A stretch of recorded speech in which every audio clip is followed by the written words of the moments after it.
My dear students, we were talking about and discussing and looking into the different schools of thought which are emerging within the strategic management. So different management scholars are presenting their views how to develop strategy. So there is no question that the managers have to make, companies have to make strategic choices on the basis of strategic resources. Naturally, every company will have different choices. Professor Michael Porter, very well known and very acceptable professor from his viewpoint, and many PhD students have been using his ideas to collect empirically the data from businesses to see how effective these strategies could be.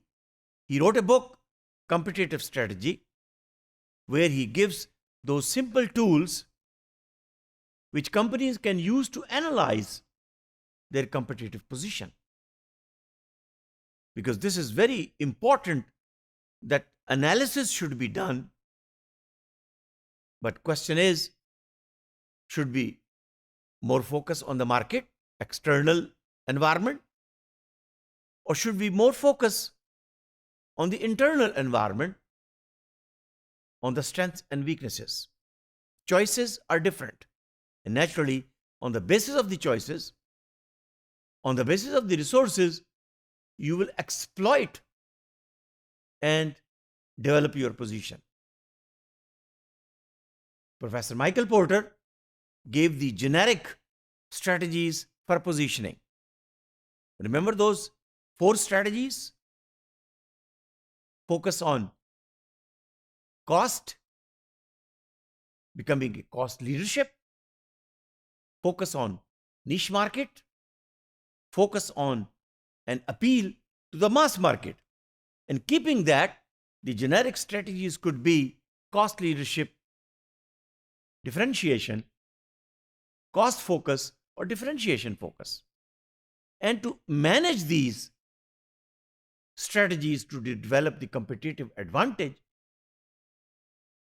Professor Michael Porter presented the concept of value chain and the concept of the 5 forces. These 5 forces he advocated will shape your competition, will shape the competition of the market for the firm within a given industry or within a given market. Number 1, risk of new entry by other competitors. So, force of competition. Degree of competition between established competitors. You must analyze and take that as a force. Third,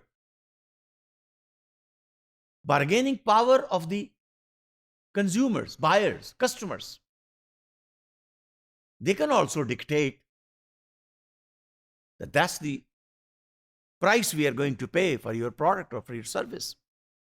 Have you considered this while developing your strategy or developing your position? Number 4, bargaining power of the suppliers. जिनसे आप supplies ले रहे हैं, materials ले रहे हैं, वो भी तो bargain कर सकते हैं. आपको फोर्स के तौर पर सामने आ सकते हैं, मटेरियल को रोक सकते हैं. इन्वेंट्री आपकी सिफर हो जाए तो मुश्किल पेश आएगी. And the 5th force in the market which manager should analyze while developing the strategy is threat of the substitute products, which might render present markets obsolete. देखिए ना, कैमरा स्टैंड अलोन प्रोडक्ट था, अब हर mobile phone के अंदर camera मौजूद है. Tape recorder stand alone market था. अब आप मुझे बताइए कि क्या टेप रिकॉर्डर मार्केट में मिलते हैं? इसलिए कि जरूरत ही नहीं है. छोटे से छोटा मोबाइल फोन जो है उसके अंदर मेमोरी मौजूद है. और अगर वो मेमोरी कम पड़ गई तो आप उसमें एक कार्ड लगा लीजिए. तो the present product can be rendered obsolete. You must keep that in mind. And another concept which Professor Michael Porter gave is of the value chain. It's a chain of activities which a business must perform to deliver a valuable product or service to the market. So you must develop what are the core competencies in the value chain and what are those activities which you can outsource because you have to develop a valuable product or service given to the market. Thank you very much.